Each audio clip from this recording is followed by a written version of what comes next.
அனைவருக்கும் வணக்கம். என் லைஃப்பில் இந்த மாதிரி ஒரு பெயின்ஃபுல்லான ஒரு சுச்சுவேஷனை நான் ஃபேஸ் பண்ணதே கிடையாது. மனசு முழுக்க வலி மட்டும்தான். இந்த சுற்றுப்பயணத்தில் என்னென்ன மக்கள் பார்க்க வராங்க, அதுக்கு ஒரே ஒரு காரணம் தான், அவங்க என் மேலே வச்சிருக்கிற அன்பும் பாசம். அந்த அன்புக்கும் பாசத்துக்கும் நான் எப்பவும் கடமைப்பட்டிருக்கிறேன். அதனால தான் இந்த சுற்றுப்பயணத்தில் மற்ற எல்லா விஷயங்களையும் தாண்டி மக்களுடைய சேஃப்டி, அதில் எந்த காம்ப்ரமைஸும் பண்ணிடக்கூடாதுன்றதுக்காக தான் அது என் மனசில் ரொம்ப ஆழமாக இருக்கும் அந்த எண்ணம்.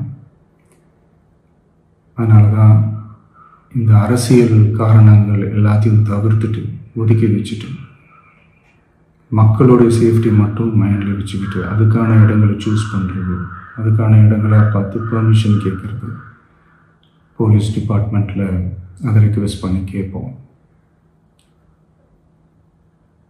ஆனால் நடக்கக்கூடாதது நடந்துருச்சு.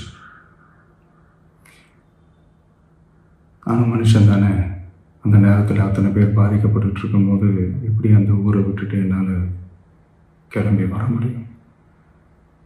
நான் திரும்ப அங்கே போகணும்னு இருந்துச்சுன்னா அதை ஒரு காரணம் காட்டி அங்கே வேறு சில பதட்டமான சுச்சுவேஷன்ஸ், வேறு சில அசம்பாவிதங்கள் அந்த மாதிரி எதுவும் நடந்துடக்கூடாதுன்றதுக்காக தான் நான் அவாய்ட் பண்ணேன்.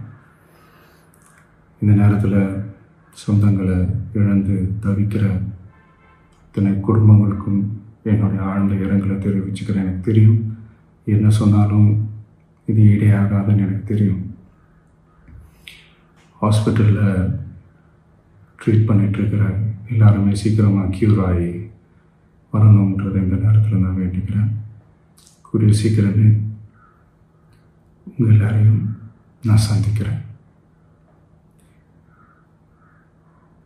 இந்த நேரத்தில் எங்களுடைய வலிகளை, எங்களுடைய நிலைமையை புரிஞ்சுக்கிட்டு எங்களுக்காக பேசின அரசியல் கட்சிகளை சார்ந்த நண்பர்கள், தலைவர்கள் அனைவருக்கும் என்னுடைய நன்றியை தெரிவிச்சுக்கிறேன். கிட்டத்தட்ட ஒரு 5 மாவட்டத்துக்கு பிரச்சாரத்துக்கு போனோம். இந்த மாதிரி எதுவுமே நடக்கல. ஆனால் கரூரில் மட்டும் ஏன் எப்படி நடக்குது, எப்படி நடக்குது? மக்களுக்கு எல்லா உண்மையும் தெரியும். மக்கள் எல்லாத்தையும் பார்த்துக்கிட்டு இருக்கிறாங்க. கரூரை சேர்ந்த அந்த மக்கள் அந்த உண்மையெல்லாம் வெளியில் சொல்லும்போது எனக்கு கடவுளே நேரில் வந்து இறங்கி அந்த உண்மைகள்லாம் சொல்கிற மாதிரி எனக்கு தோணுச்சு. சீக்கிரமே எல்லா உண்மைகளும் வெளியில் வரும்.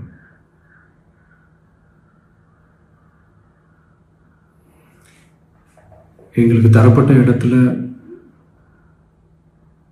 நாங்கள் போய் அந்த ஸ்பாட்டில் நின்று நாங்கள் பேசிட்டு வந்தோம். அதை தாண்டி எந்த தவறும் எங்கள் சைடில் நாங்கள் எதுவும் செய்யலை. பட் இருந்தாலும் எங்கள் கட்சியை சேர்ந்த நிர்வாகிகள், தோழர்கள் மேலே எஃப்ஐஆர், அது மட்டும் இல்லை சோஷியல் மீடியாவை சேர்ந்த நண்பர்கள், தோழர்கள், அவங்க மேலே எஃப்ஐஆர்லாம் போட்டு இப்போ பிடிச்சிக்கிட்டு இருக்கிறாங்க.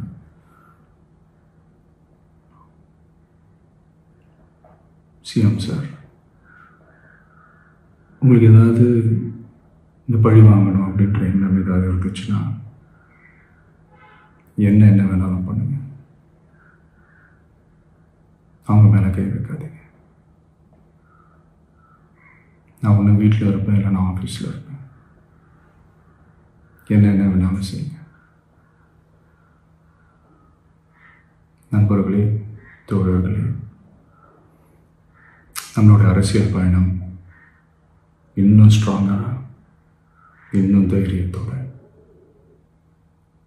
கண்டினியூ ஆகும்.